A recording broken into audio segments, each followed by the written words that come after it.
ఇక తెలుగు రాష్ట్రాల్లో మరో 2 రోజుల పాటు వర్షాలు కురవనున్నాయి. బంగాళాఖాతంలో ఏర్పడిన ఉపరితల ఆవర్తనంతో తెలంగాణలో భారీ వర్షాలు, ఆంధ్రప్రదేశ్లో ఒక మోస్తరు వర్షాలు కురిసే అవకాశం ఉందని హైదరాబాద్ వాతావరణ కేంద్రం వెల్లడించింది.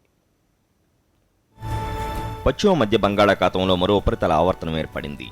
దీని ప్రభావంతో 2 రోజుల పాటు తెలుగు రాష్ట్రాల్లో వర్షాలు పడనున్నాయి.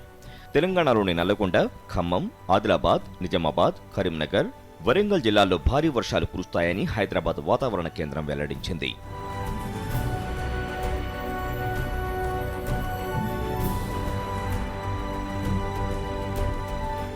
ఆంధ్రప్రదేశ్ కోస్తా ప్రాంతంలో వర్షాలు పడనున్నాయి.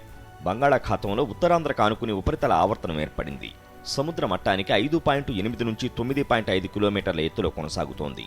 దీని ప్రభావంతో కోస్తాంధ్రలో, రాయలసీమలోని కొన్ని చోట్ల తేలికపాటి నుంచి ఓ మోస్తరు వర్షాలు కురుస్తాయని భారత వాతావరణ విభాగం వెల్లడించింది.